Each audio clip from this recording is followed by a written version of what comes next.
திருச்சங்கமங்கை என்னும் புனித பூமியில் வேளாளர் குடியில் பிறந்தார் ஒருவர். அவர்தான் சாக்கிய நாயனார். பிறவிப் பெருங்கடலை கடக்க மெய்ப்பொருளை தேடி காஞ்சி நகரம் சென்றார். அங்கு புத்த சமய நூல்களை அறிந்தார். சாக்கிய வேடம் பூண்டார்.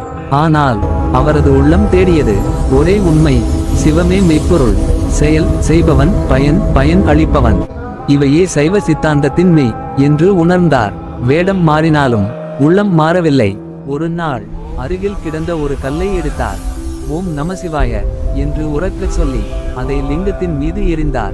அது கல் அல்ல, அது அன்பு, இறைவன். அதை மலராக ஏற்றார். உணவு உண்ணும் முன் நமசிவாய வழிபாட்டை மறந்தார். அவரது இதயம் துடித்தது. ஐயோ, இறைவனை மறந்துவிட்டேனே. ஓடினார், கல்லை எறிந்தார். அந்த அன்பை கண்டு சிவபெருமான் உமையம்மையுடன் காட்சியளித்தார். வேடம் வேண்டாம், அன்பே போதும் என்று அருளினார். சாக்கிய நாயனார்க்கு சிவலோக பதவி அருளப்பட்டது.